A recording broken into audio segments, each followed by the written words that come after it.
ஓம் அமிர்தேஸ்வரி நமக. ஓம் நம சிவாயா. இன்னைக்கு டே 11. நம்மளுடைய குருவான ஸ்ரீமத் அமிர்தானந்தமயி தேவி அம்மாவுக்கு எதுக்கு நம்ம நன்றி சொல்ல போறோம் அப்படின்னா, அம்மாவுடைய சிம்பிளிசிட்டி. அம்மா ஆடம்பரமே கிடையாது பாருங்க. அம்மா வெள்ளை புடவை தான் கட்டுவாங்க. அம்மா ஆர்னமெண்ட்ஸ் எதுவும் போட மாட்டாங்க, ருத்ராட்சம் மட்டும்தான் போடுவாங்க. அம்மாவை பார்க்க பார்க்க நமக்கும் அந்த ஆசை, அந்த பற்றுல இருந்து வெளியே வரும். அம்மா வாழ்றதை பார்க்கும்போது, அம்மாவுடைய வாழ்க்கை வரலாறுகளை படிக்கும் போது, அம்மாவுடைய உபதேசமிருதம் அருள்மொழிகள் கேட்கும் போது, அம்மா எவ்வளோ சிம்பிளா வாழ்றாங்க. அதுல அருள்மொழிகள் உபதேசமிருதம்ல எல்லாம் அம்மா நிறைய விஷயங்கள் சொல்லியிருப்பாங்க. தேவை அளவுக்கு அதிகமா ஒரு பொருள் கூட நம்ம வச்சுக்க கூடாது, அது நம்மளதே கிடையாதான், அது இன்னொருத்தவங்களுக்கு சேர வேண்டியதான். அப்போ அம்மாவுடைய அந்த சிம்பிளிசிட்டியை பார்த்து பார்த்து பார்த்து பார்த்து நம்மள அறியாமையே நமக்குள்ளேயும் அம்மா மாதிரி வாழணும், எதுக்கும் ஆசைப்பட வேண்டாம், இறைவனுக்கு ஆசைப்படுவோம், இறைவனுக்கு ஆசைப்பட்டா நம்மளுக்கு எல்லாமே கிடைக்கும் அப்படின்ற அந்த ஞான உதயத்தை அம்மா வாழ்ந்து காட்டி நம்மளுக்கு சொல்றாங்க. அம்மா இது வரைக்கும் ஒரு நாள் கூட ரொம்ப ரெஸ்ட் எடுத்ததே கிடையாது. அப்போ அம்மா உழைப்பு, அவங்க உழைச்சு உழைச்சு உழைச்சு உழைப்புனா என்ன அப்படின்றத அம்மா நம்மளுக்கு வாழ்ந்து காட்டுறாங்க. அது மட்டும் இல்லாம வாழ்க்கையில என்ன நடந்தாலும் அது இறைவனுடைய செயல் அப்படின்னு நினைக்கணுமா. அம்மாவுடைய வாழ்க்கை வரலாறுல நம்ம பார்த்தா தெரியும்.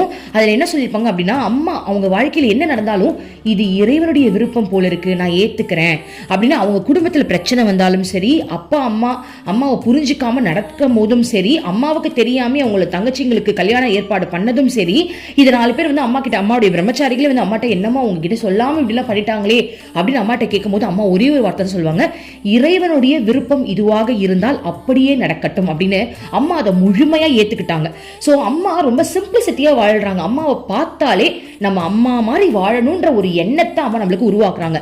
அம்மா இந்த பூமியில வாழ்றதே எதுக்காக அப்படின்னா, ராமர் மாதிரி, ராமர் எப்படி பூமியில ஒரு மனிதன் எப்படி வாழணும்னு வாழ்ந்து காட்டினாங்களோ, அம்மா தனி மனிதனா இருந்து ஒரு தனி மனிதனும் எப்படிப்பட்ட எண்ணத்தோட வாழணும், எப்படிப்பட்ட ஆன்மீக சிந்தனையோடு வாழணும், எப்படி உறுதியா வாழணும் அப்படின்ற அந்த சிம்பிளிசிட்டியோட எப்படி வாழணுன்ற அந்த விஷயத்தை வாழ்ந்து காட்டிட்டு இருக்க ரோல் மாடலே நம்மளுடைய குருவான ஸ்ரீமத் அமிர்தானந்தமயி அம்மா தான்.